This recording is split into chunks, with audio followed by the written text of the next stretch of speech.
2-Cent Tuesday, which means we'll be reading your letters and giving our 2 cents. Well, mine, because I'm by myself. But I'll be reading your letters and giving my 2 cents on all of the mess that is sent in. So, today is another Reddit day because I did not receive any letters yet. That's my own fault. Yeah, let's get into it. Welcome to a whole nother episode of Sip and Spill. It's your girl, V, where we sip on drinks while spilling the tea on dating and relationships. As I said earlier, it is 2-Cent Tuesday. So, let's get started with the first letter. The first letter is entitled, Moving Slow, Was I the Problem? It says, I, 29-year-old female, went on 2 dates with a guy, 32-year-old male. First date was Starbucks. He was about 25 minutes late. Date went well. I stayed about an hour. Would have been more time if he weren't late. Girl, 25 minutes late. Man, y'all patience is better than mine. Second date, Second date, it says he. Second date, he planned to go play pool and have food and drinks there. We get there, turns out the bar part with food was closed, so we played a game of pool and he asked me to go to a park instead. I agreed, but the park he chose ended up being 30 minutes away with horrible traffic. 30 minutes to go to a park? Child. When we went to the park, I already had to use the bathroom. I was freezing and it was dark AF. At that point, I just wanted to go home. After about 10 minutes, I told him I'm going to go home because I needed to use the bathroom and I'm cold. He proceeded to try to kiss me and suggested his house is 8 minutes away. I could go there to use the bathroom. I told him I'm not ready to make out yet and I'm not comfortable going to his home yet because we just met. When I get home, he calls me, suggests I read a book. Lord, I'm sorry, I'm trying to wait till the end of this letter to give my thoughts. He calls me, suggests I read a book about fear of going to people's homes, online dating, tells me he's annoyed I'm not open to kiss or come to his house, tells me my ex is the reason I'm moving too slow. And then she put in parentheses, we had a 5-second convo about my ex on the first date because he asked about it. He basically said it's annoying he wasn't able to get to know me deeper on the second date and he can't see if we are a good match unless we are affectionate. In my head, I'm thinking, WTF, somehow everything is my fault according to him. Sorry that both dates you messed up. I'm glad you said this because I was thinking it. Sorry both dates you messed up by being late and mishap with not being able to sit down at the pool hall, followed by bringing me to a dark park when it's 30 degrees after sitting in 30 minutes of traffic to get to it, and for wanting to take things slow by not coming to your house second time I met you or wanting to make out. And that's the end of the letter. So she's asking, was she the problem? I think the only problem was the fact that you allowed that to continue way further than it needed to. The first day was at Starbucks and he was 25 minutes late. Did he communicate he was running late? Did something happen? Or he just showed up 25 minutes late? Because there's a difference. Like if you're communicating, hey, something happened, that's more excusable. But if you just pop up 25 minutes late, you'll be lucky if I'm still there. And if you do pop up and I'm still there, you're even luckier if I acknowledge your existence. Because why would you ever? Had me sitting in Starbucks by myself waiting for you. Could have did this on my own. But I'm sorry. Then the entire second date was a huge red flag. So he wanted to go play pool and have food and drinks. But the food was closed. Okay. Could have been a mistake. Could have been a situation where he didn't do enough due diligence, or he had been there before, they served food, he didn't realize they stopped after a certain time. Cool, whatever.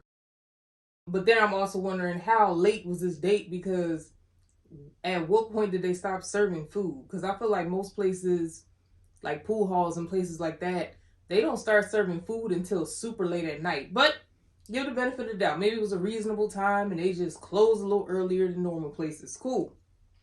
But then to go to a park 30 minutes away, it's freezing outside and it's dark, and this is your second date, and that wasn't alarming to you? Am I tripping? I would be very uncomfortable. I would be very confused why this person who I do not know is taking me to a dark park in the middle of nowhere. I don't do well in chilly situations.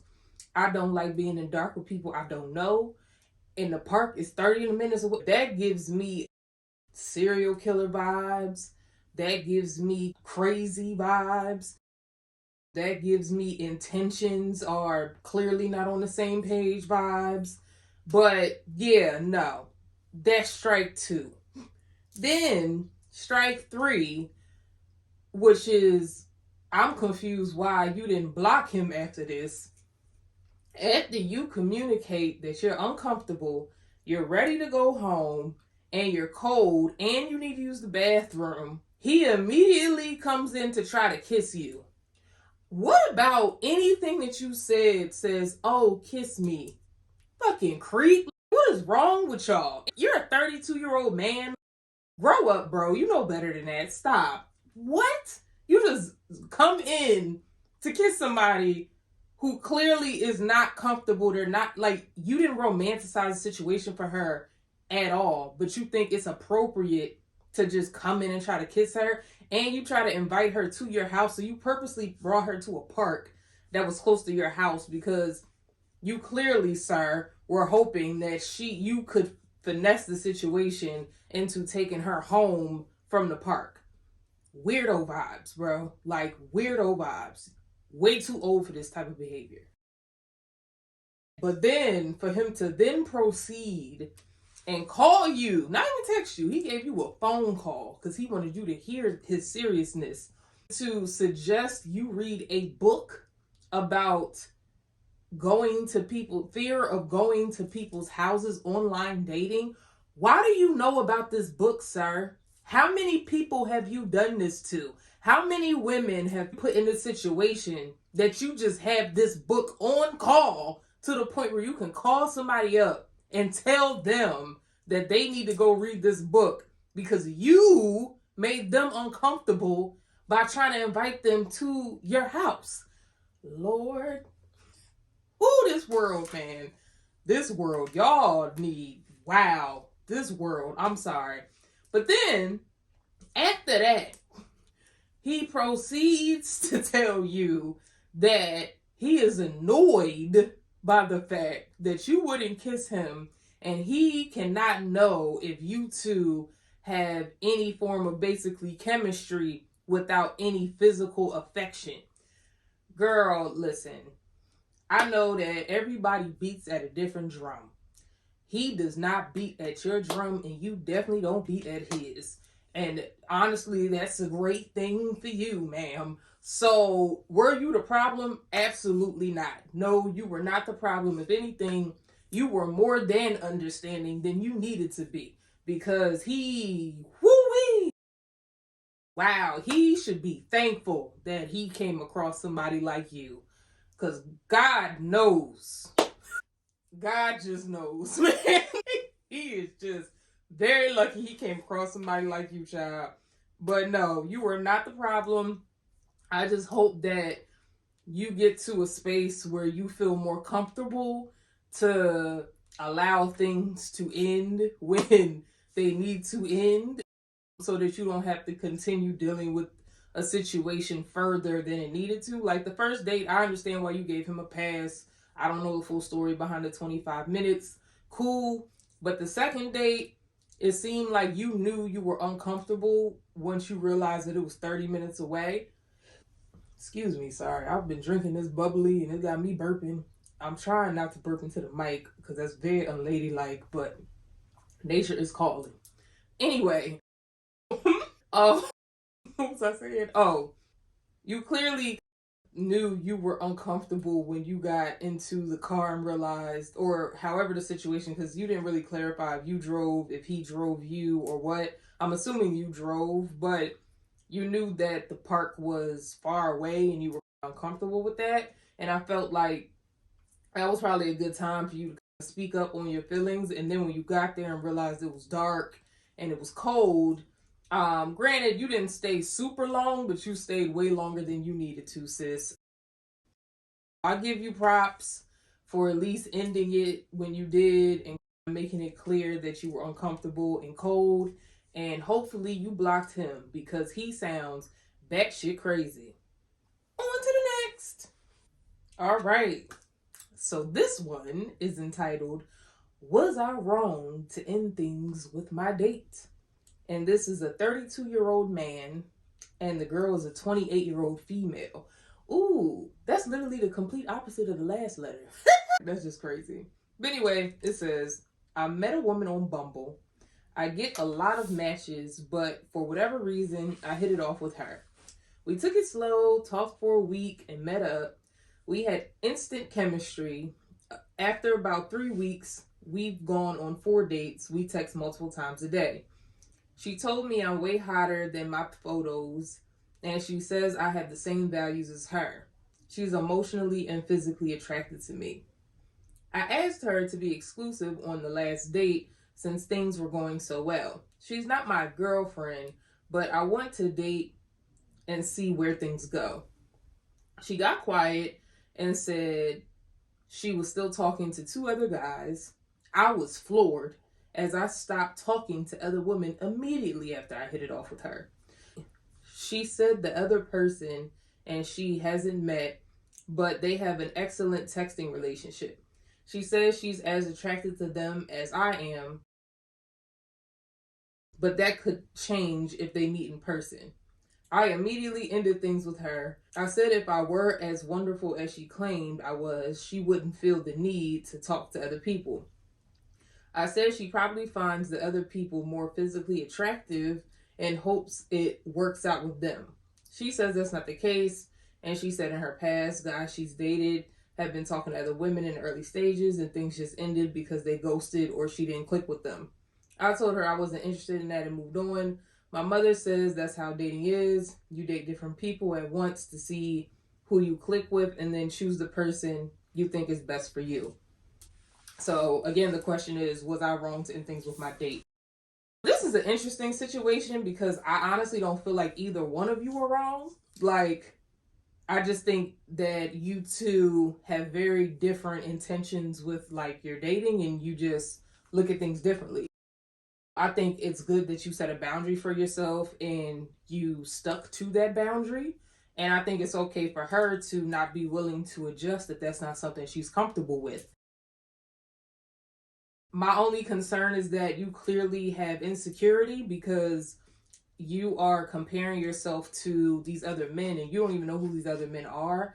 And honestly, it doesn't matter because if she's vibing with you and she's made it very clear that she's both emotionally and physically attracted to you and she enjoys your time, for you to flip the script and say that those other guys or the other guy must look better than you and she hopes it works out with them just because you're uncomfortable with the fact that she wants to continue talking to other people and you cut everybody off for her without communicating that to her. You have to understand that, one, that's not her fault that you made that decision without talking to her about it, and two, it's not her fault either that she's dating. Like, that, your mother is right, it is dating. However, clearly things have been going well with you guys, so you're not wrong to want exclusivity. You're not wrong for having cutting off those other women because you thought you were clicking with her. And honestly, you probably were, and she probably felt the same about you, but she wanted to still keep her options open and continue dating, whereas you were ready to just be exclusive with her. And so in that instance, I don't feel like either one of you are wrong. I think that she has every right to continue dating until she finds the person who she wants to completely settle down with. I know you said that this was you guys dating for 3 weeks, In my personal opinion, I think 3 weeks is a very short period of time, but for you, it might be two different things. She also might feel like 3 weeks isn't a long enough time to really establish if this is the person that you want to fully commit to and be exclusive to. And you might feel completely differently. You might feel like after the first date, you knew this was the person you wanted and you cut everybody else off. She doesn't feel the same. So in that sense, I just think you two aren't equally yoked, and that's okay. That's a part of dating. Sometimes you meet great people who just aren't on the same page with you, but I don't think that you should hold any resentment towards her because I don't think she did anything wrong and I don't think you did anything wrong. If anything, it should just open the door so that when you do go out and date again, hopefully you're able to find somebody who is on the same page with you and is only interested in exclusively dating you at the same time you are interested in exclusively dating them. So I think it's good to just continue sticking to your boundary that you have, because as you communicate this boundary to different people, a lot of people are going to go, and the ones who are going to stay, and they're going to understand exactly what that boundary is, and you guys will have a better relationship moving forward, hopefully. But yeah, that's a tricky one because I don't think you were wrong and I don't think she was wrong. And I understand where your mother is coming from, but I can also say that I don't feel like that's the only way to date. I don't think that everybody wants to date a bunch of people. I think some people do only want to date one person exclusively to decide if that's the person they want to move forward with. And I think too, at 32, you're a 32-year-old man, you know exactly what you want at this point. So yeah, I don't think that you should change necessarily that aspect. Just continue setting your boundary as you have. You didn't do anything wrong and neither did she. So the next letter says, the question is, would you allow your significant other to look at your phone at any time? And it says, whenever I ask to see my significant other's phone, they get really defensive and say there's nothing. I am willing to give my phone up anytime. What would you feel about if your significant other wouldn't let you see their phone? Okay, so my first issue with this is when you said, I am willing to give my phone up at any time. I think that a lot of us have to get out of this mindset that because we wouldn't feel the type of way about something, or we would do something, or we just see things from our perspective, that we have the expectation of our partner to do the exact same thing or feel the same way. And that's not the case. All you're doing is just basically confirming what we already know, which is that you're willing to do that. But if your partner isn't, that doesn't necessarily mean that it's a bad reason behind it. They just might feel differently. Some people feel like it's a invasion of their privacy. Now, regardless of how you look at that, they have every right to feel that way. Just like you have every right to say, oh, well, if I'm in a relationship, my partner can see my phone and I would like to have access to theirs. But you can't put that expectation on somebody to be like you and think like you and to do things the way you would do them if you haven't clearly communicated that you have that expectation. It's just not fair to you or that person. It's not fair to you because all you're going to do is continue setting yourself up for failure by having this expectation of other people that they don't really know about. And then it's not fair to your partner because they don't even know what they're doing wrong. Yeah, so that was my first issue with that. But to answer your question, would you allow your significant other to look at your phone at any time? I don't believe in looking through phones, but that's me personally. So I guess you're asking a personal like opinion type of thing, because I know a lot of people feel differently. But for me personally, I don't believe in looking through partners' phones. I feel like regardless of what's in there, if you seek, you're going to find. You might not find what you're looking for, but you're going to find something. And it might not be what you thought you were looking for, but you're going to find something regardless. I don't find the need to go through my partner's phone, and I don't really find the need for that person to go through mine. Yeah, I don't know. Like, I've always been that way in relationships. I know people feel differently about it. I've gotten into this debate several times with several different people, but I have no interest in going through my partner's phone. I feel like if I get to the point where I want to search through your phone, then clearly there's a level of trust between you and I that's no longer there, that I just feel like I don't even need to deal with this anymore, because why am I doing this? Because at that point, if I feel the need to go through your phone, I've gotten to the point where I'm looking for confirmation for something that I clearly already know. And so if I'm at that point, it's like it's already time for me to go anyway. But that's me. Some people just like to casually look through their partner's phones. I don't understand the point, but hey, do you? So I'm probably not the best person to ask that question to, because I really don't believe in looking through people's phones. So yeah, I really don't know what to say to you. Next. All right. So the last letter, the title of it is, I didn't sleep with him and now he isn't talking to me. All right. Let's see this, because I haven't even read this one yet. So let's see. So I met a man 8 days ago and he is everything I ever asked for. Our first date was great. We went out for drinks. I drank too much and had to go back to his place. We kissed a lot, and I was okay with that, mostly because of the initial attraction and the alcohol. At some point, he takes off his pants and puts my hand on his stuff. I go with it even though I didn't want to. He tried to go further and I shut it down, as I had met that man just a few hours ago. A few days later, we go to yoga together. Pretty good experience. He did try to eat my face in the parking lot, but it was all right. The third time we met was yesterday. He made me a really nice dinner with wine, and we saw some Christmas lights. We go back to his place, and of course he tries again while I'm just trying to cuddle and watch a show on Hulu. We went to bed, and then he tried again. I said no again. He also tried again this morning. When we both woke up at 7 a.m., I turned the other way. It's just as annoying to say no as it is to hear it. When I am in his presence, I am somewhat troubled by the fact that I have to fight him off of me at some point, because he wants to constantly kiss and grab my butt, whether we are in public or at home. Anytime we kiss, he wants to stick his tongue down my throat. Oh my God, and literally spit in my mouth. It bothers me the first day we met. He tried to sleep with me. He is a pretty nice guy, really intelligent, independent, well-spoken, overbearing physically, but I am interested in dating him. I'm just not comfortable to do all that stuff now, as we just met. He speaks and treats me as if he likes me and not just trying to have sex with me, but I don't know. He tells me how pretty I am and how perfect I am often. He says physical touch is his love language, and I get it. After not sleeping with him last night, he has not spoken to me today. When I asked him if we could talk, he said, I'm busy right now. I'm 27.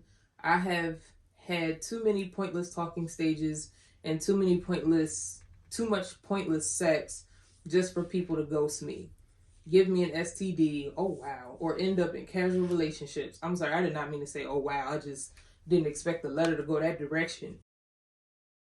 I don't want a casual relationship or friends with benefits or anything like that.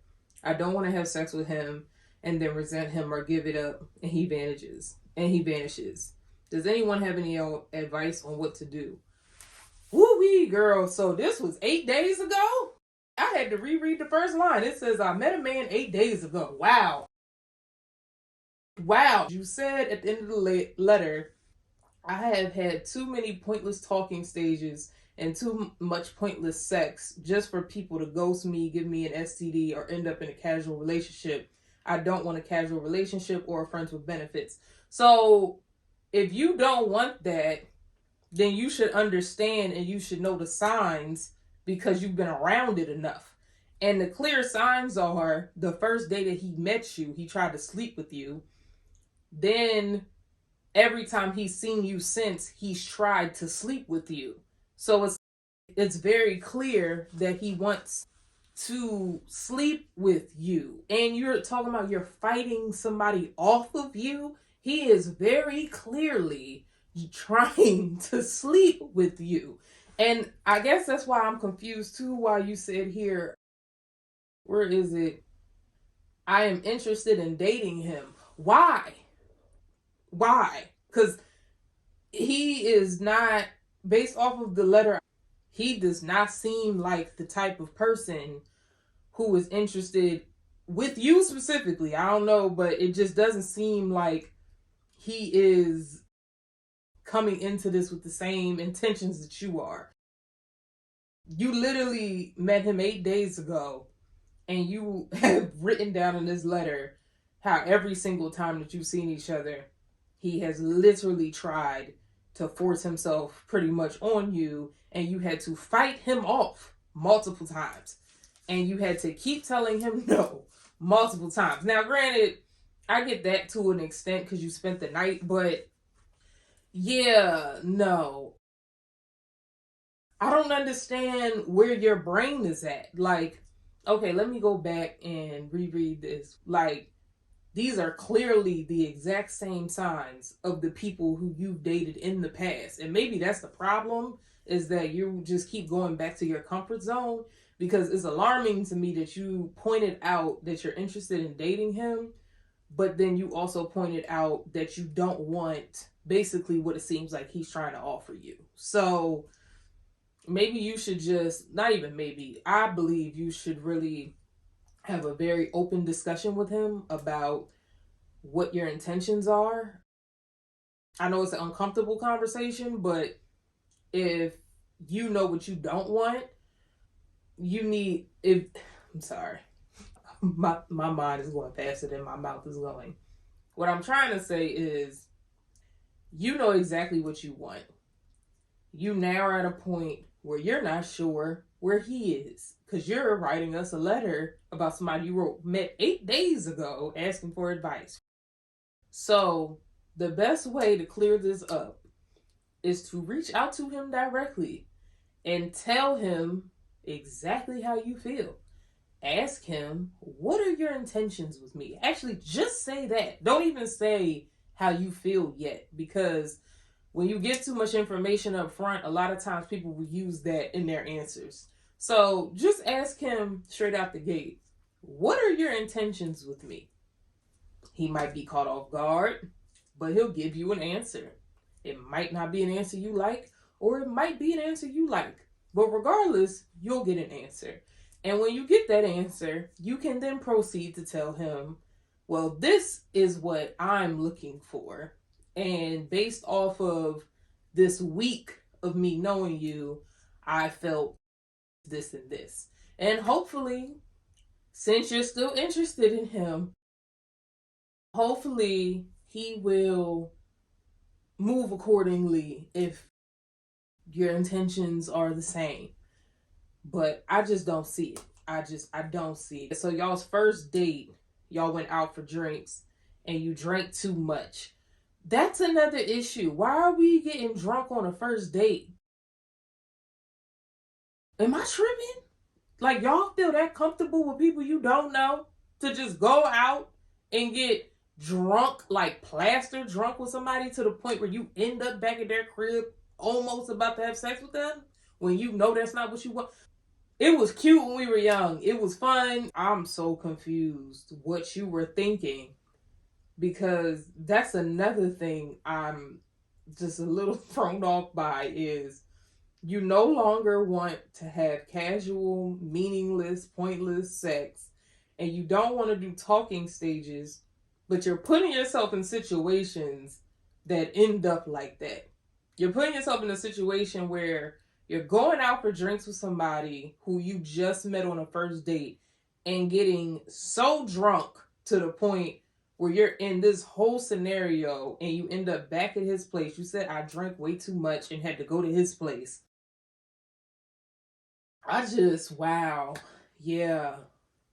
Yeah, girl, I know I sound very judgmental right now. I feel like I would come about this very differently if it was, one, like I said, somebody younger, and two, if you were like, you know what, I'm just having a good time and I'm just living my life. Because it's like, I don't care about, I'm not judging in the sense of if you do want to go out and have casual sex, or if you do want to do those things, or if you end up in this situation and you were having fun and then you caught feelings and you were like asking whatever. But it's just, self-awareness, and it's like you clearly have self-awareness because you laid out what you've been through and what you don't want. And I really just hope that you realize that you're putting yourself back in the exact same situation that you are listing out that you no longer want. So it's very difficult to give advice on that because the advice has nothing to do with him. It has everything to do with you. It has everything to do with you being real with yourself. Do you really want this to work? If so, why? Because all you listed out was that he's a pretty nice guy. A nice guy doesn't force himself onto you to the point where you have to fight him off multiple times, but okay. He's intelligent, independent, well spoken, overbearing, but I'm interested in dating in him. If you want somebody who's overbearing physically, cool, but let's take that one out. Pretty nice guy, really smart, intelligent, well spoken. There's a plethora of those type of men walking around. Nothing in here makes him sound like he is that important.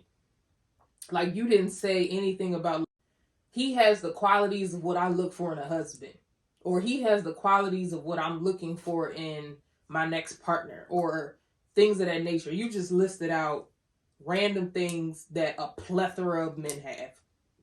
Not that it's really not that hard to find somebody who checks those boxes. I just really hope that you go deep down inside yourself, figure out why you are ending up in a situation that seems like it's going to conclude, if you allow it to, it would conclude into the exact same scenarios that you are trying to avoid. I think we all get in our comfort zone and it's hard to break out of that comfort zone. And maybe this is a test that the universe is putting on you where he's your test. Are you really ready to move out of your comfort zone into something different? Are you really tired of having these pointless relationships, pointless talking stages, pointless sex? Maybe this is the test, but regardless, I think you need to really figure that out. And then once you figure it out, have a conversation with him. Or if he ghosted you, I think you said y'all met 8 days ago and he hasn't talked to you since this morning. So I can't imagine that it's been that long that y'all haven't spoken. But if it goes on for an extended period of time, that should be a very clear message of the fact that his intentions were clearly just to have sex with you. And if you didn't, then he wasn't somebody who wanted to be in your life anyway. But if he does reach out to you, because I mean, it's the same day, so it might be a little unreasonable to have an expectation of somebody to reach out to you that quickly. But if he does eventually reach out to you, I think it's okay to, like I said earlier, ask him what his intent is and continue the conversation from there. But good luck to you. It seems like you might be a little anxious. And I don't know, but I really just hope that you really figure it out because you have that self-awareness, which is very key. And hopefully you can check yourself before you end up upset with yourself for putting yourself in the same exact situation. Yeah. So that's going to conclude this week's letters. If you would like to submit a letter, you can go to our website, sipandspills.com. That's sipandspills.com. And do me a favor, if you enjoyed this episode, just share it with a friend. Thank you so much, and I will see you guys Thursday. We're dropping episodes Tuesdays and Thursdays. Deuces!